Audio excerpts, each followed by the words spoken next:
रमा 16 दिसंबर तड़के भरतपुर पहुंच गई। वो दिल्ली से प्रचार सामग्री तथा मेरठ और सहारनपुर से कुछ और कार्यकर्ताएं लाई थी। चलने से पहले राजेश पायलट ने उनसे आधे घंटा बातचीत की तथा उससे आगे के कार्यक्रम का ब्यौरा दिया। राजेश पायलट और उनके साथी भाड़े की गाड़ी में निकले और दोपहर तक 50 गांवों में घूम लिए। कई स्थानों पर प्रतिक्रियाएं अधिक संतोषजनक थी, कहीं पर कम। कार्यकर्ताओं को निराशा तो हुई, किंतु उन्होंने उन्हें आश्वासन दिया कि लगभग 7 लाख मतदाताओं में प्रत्येक वोटर के समर्थन की आशा नहीं की जा सकती। हमें मतों का बहुमत चाहिए। राजेश पायलट का विश्वास अडिग था और मनोबल ऊंचा। यद्यपि कुछ स्थानों पर उन्हें सीमित समर्थन मिला, किंतु भीम सिंह के मनोरंजक तथा भरोसा दिलाने वाले भाषण उन्हें आगे बढ़ने के लिए प्रेरित करते रहे। दोस्तों, यद्यपि भरतपुर के 3 मंजे हुए प्रतिद्वंदियों के मुकाबले में राजेश पायलट नौसिखिया थे, तो भी वो वहां रात को की गई कुछ नुक्कड़ सभाओं में लोगों ने उन्हें धैर्यपूर्वक सुना। जिन गांवों का उन्होंने दौरा किया, उनमें कुछ गांवों के लोगों ने साफ साफ कहा कि यद्यपि वे उन्हें नहीं जानते, वे श्रीमती इंदिरा गांधी के हक में हैं। उनके विचार में केवल श्रीमती गांधी देश को ऊपर उठा सकती थीं।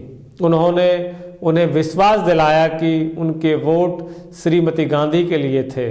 कुछ गांवों में तो उनकी मांगें भी बहुत अधिक नहीं थी। वे केवल ये चाहते थे कि उनके इलाके में सड़कें, बच्चों के लिए स्कूल तथा औषधालय हों, और उनकी इच्छाएं थी कि वे उनकी मांगों को पूरा करने के लिए काम करें या ना करें। वे चुनाव जीतने के बाद उन्हें भूल ना जाएं। उन्होंने मन ही मन प्रतिज्ञा की और बुदबुदाए कि वे उनके लिए निश्चल विश्वास का दुरुपयोग नहीं करेंगे। जहां भी वे गए, पायलट पायलट का शब्द सुनाई पड़ा। महिलाएं अपने घरों से झांकती और छतों तथा जीपों के सामने बच्चे पायलट पायलट चिल्लाते थे। उनके प्रतिद्वंदियों ने समर्थन पाने के लिए बहुत अधिक खर्च किया था। इसके बावजूद जिस प्रकार सभी जगह राजेश पायलट का स्वागत किया गया, उससे उन्हें आश्चर्य होता था। इंदिरा लाओ, देश बचाओ, जात पर ना पात पर, मोहर लगेगी हाथ पर, जैसे लोकप्रिय नारों की गांव में धूम मची हुई थी। दोस्तों, राजेश पायलट के चुनाव के इंचार्ज हरि सिंह ने, जो कुमेर से विधायक रहे, उन्हें धन और वाहनों की समस्याओं के बारे में बताया। उन्होंने पार्टी के कार्यकर्ताओं की बैठक बुलाई, वास्तविक स्थिति तथा अन्य बातों से अवगत कराया और उनसे अनुरोध किया कि वे निजी साधनों का प्रयोग करें और काम के लिए निकल पड़े। उन्हें एक बार भी महसूस नहीं हुआ अब वे वायुसेना में नहीं हैं, राजनीति में हैं, क्योंकि कार्यकर्ताओं ने जिस ढंग से उनकी आज्ञा का पालन किया और सहयोग किया, वो वायुसेना के अनुशासन से कम नहीं था। दोस्तों, राजेश पायलट कांग्रेस के गढ़ नगर तहसील में गए। कार्यकर्ताओं की एक बड़ी टीम भरतपुर से नगर उनके साथ पहुंच गई। जैसे ही वे कस्बे में घुसे, बैठकें शुरू हो गईं। कस्बे में किसानों की आबादी अधिक थी और उनमें भी गुर्जरों और मेयों की बहुतायत थी। सभी जगह वोटों का पूर्ण आश्वासन और काफ़ी मात्रा में धन मिला। उन्होंने कुछ मेव औरतों को ये कहते हुए भी सुना, छोरा तो बहुत खूबसूरत है। भाइयों ने कहा, छोरा तो नया ही है। दोस्तों, राजेश पायलट ने कुमेर तहसील का दौरा किया, जिसकी व्यवस्था श्याम बाबूलाल, जो बाद में विधायक बने, अजीत राम तथा पार्टी के अन्य कार्यकर्ताओं ने की। उन्होंने 20 बैठकों में 100 से अधिक गांवों को निपटा दिया, क्योंकि प्रत्येक बैठक में 4-5 गांवों से लोग आए थे। सायंकाल राजेश पायलट ने कुमेर कस्बे में बैठक की, जो बहुत पिछड़ा हुआ था और जहां ढंग की सड़कें नहीं थी। प्रातः सभी बैठकों में लोगों ने केवल पक्की सड़कों की मांग की। नमस्कार, हमारा नाम है राकेश पवार, आप देख रहे हैं रेपुटेशन मीडिया। दोस्तों, आज का दिन फिर कुमेर तहसील में लगाया जहां उन्होंने पहाड़ियों के दामन में बसे छोटे गांव का दौरा किया। यहाँ बैठकों में उपस्थिति अच्छी थी क्योंकि ये इलाका परंपरा से कांग्रेस से प्रभावित रहा है। ग्रामीणों ने उन्हें केवल मतों का आश्वासन ही नहीं बल्कि वितरित सहायता भी दी। उनकी मुख्य मांग पक्की सड़कें थी। इस इलाके की बहुत वर्षों से उपेक्षा की गई थी। ये देखकर उनका मन पसीज उठा। गरीब लोगों की आय का मुख्य साधन खेती बाड़ी थी और सिंचाई की सुविधा न होने के कारण वे वर्षा तथा प्रभु की कृपा पर आश्रित थे। प्रत्येक गांव में स्कूल नहीं था, औषधालय अथवा स्वास्थ्य केंद्र भी नहीं थे। इन बुनियादी जरूरतों की ओर राजेश पायलट का ध्यान दिलाया गया। यद्यपि वे जानते थे कि केवल बैठकों में उपस्थिति से इस बात का अनुमान नहीं लगाया जा सकता कि अधिक मतदान हमारे हक में होगा, किंतु चूंकि इस क्षेत्र में प्रचार एवं परिवहन की व्यवस्था अपने खर्चे से की गई थी, इस बात की आशा की जा सकती थी कि चुनाव में कांग्रेस को अधिक समर्थन मिलेगा। आज उन्हें लक्ष्मणगढ़ तहसील जाना था। कार्यक्रम की रूपरेखा बिहारी लाल, अशोक वर्मा, पांडा, रावत तथा अन्य कार्यकर्ताओं ने तैयार की थी। उन्होंने प्रातः 8 बजे से लेकर आधी रात तक खूब व्यस्त कार्यक्रम बनाया, जिसमें उन्हें बैठकों को संबोधित करना था तथा आम लोगों को व्यक्तिगत रूप से मिलना भी था। यहाँ भी उन्हें वित्तीय सहायता मिली। मांगे वही थी, पक्की सड़कें और पीने का पानी।